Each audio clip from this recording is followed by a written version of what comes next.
Alright guys, I got another video for you. Although this is going to sound like a complete contradiction because now they've seemed to slowly been changing this into what people have been doing as opposed to correcting people into what this is. And I titled this video, Chaotic Evil Does Not Equate Sociopath. And this is from a long time of seeing the alignment chaotic evil over and over and over and over and over and over and over. And then they try to take chaotic evil and make chaotic evil and monsters equal the same thing. It's not the same thing because your chaotic evil and monsters is taking chaotic evil and taking in consideration that the monsters live in an entirely different culture. Like you can take two lawful good people and you can put their entire societies completely posed against each other, and if the two see each other, it's probably going to end in a bloodbath. Just because, you know, one knows the other one's going to kill it, and the other one knows that the other one's going to kill it because of societal structure. But all chaotic evil means is that you're a selfish person willing to sacrifice others to get ahead and get what you need. You do not consider and weigh in what people what the needs of others unless you foreshadow that it's going to benefit you somewhere in the future. Like a chaotic evil person can do something completely good if they see a lot of potential in the person that they're doing it for, and they know that it's going to get a greater payoff in the end. You know, chaotic evil does not mean your character is going to walk down the street and murder and rape, murder and rape, murder and rape, murder and rape. That's not what that means. You know, I mean, though it's hard to refute it now because they've changed it so that chaotic evil creatures act with arbitrary violence spurred by their greed, hatred, or bloodlust. Demons, red dragons, orcs, or chaotic evil.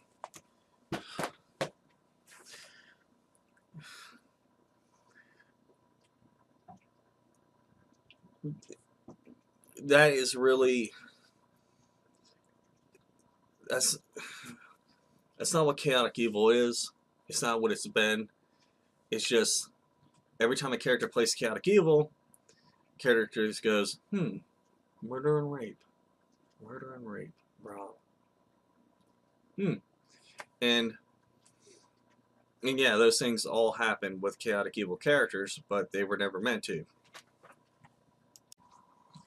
And I know some of you are going to say, well, no, that's lawful evil. No, that isn't, because lawful evil is autocratic. A lawful evil character would be like a twisted attorney that's representing a murderer and says, well, if we go from this angle, we can win the case and legally win the case. And so if they can autocratically bend the rules legalistically, then they will. Now, neutral evil, I've always thought that was kind of a contradiction in terms and everything, and that's best to just say that, you know, pure evil. Chaotic evil is, you know, that there is nothing governing this character other than their own selfish needs. So they're looking out for number one, and pretty much every sense of the word. There's no reason why you can't have a chaotic evil character in your campaign, though, because it pretty much will benefit the chaotic evil character. I mean, now granted, if the chaotic evil character has a very low intelligence, then they won't be able to foreshadow how much it benefits them, and then they wouldn't be able to fall in line.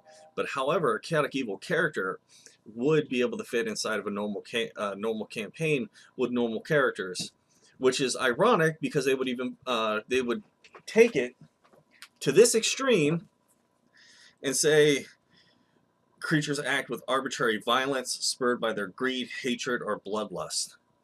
So let's just say that, how feasible is that as a character inside of a party? It's not. You know, God forbid if you have a lawful good character. Creature can be counted on to do the right thing as expected by society. So creature can be counted on to do the right thing as expected by society. When that creature meets, creatures act with arbitrary violence spurred by greed, hatred, or bloodlust. Yeah, that's not going to fit. I had a chaotic evil character in my campaign. I've actually played many games with chaotic evil characters, and we played sadistic characters, and we played chaotic evil characters that were just selfish pricks. And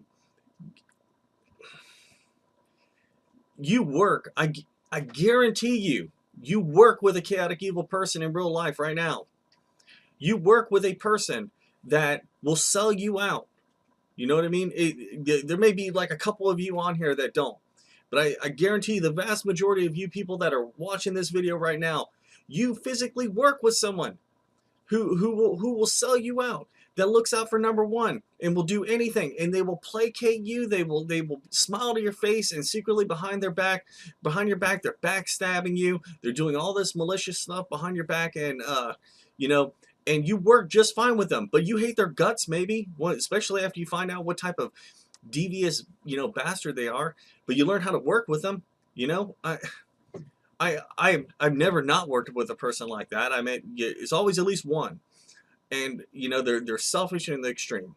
They're always looking out for number one, and they will sell you out in a heartbeat if they can make it look. If there's a mistake and they can make it look like you did it, they will. Especially if you look like you can possibly be a candidate for their folly. Bosses, bosses that will tell you one thing to your face and say something else completely different. I remember I was in the Wounded Warrior transition program, and I met a girl, fell in love with her, and we had a child. And my duty station was on the other side of this country, and my nurse case manager, I tell him, like, sir, I'm going to college here. The woman that I'm with is here. We're getting married in a couple months. I need you to petition to let me stay at this duty station as a hardship, and let me make this request.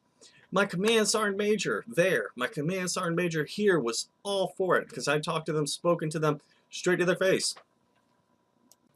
They were actually even proud that I had taken the steps, that I was in college. I was making all these transitions in my life and everything, and I wasn't just lollygagging.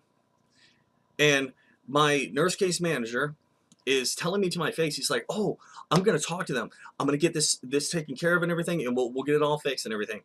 And then he goes to the meetings, and then he comes back and he's like, "It's not looking good. It's not looking good for you. It's not looking good." Well, secretly at the same time, I'm talking to another officer, and he and I we know each other on in another field, and he and I are real close.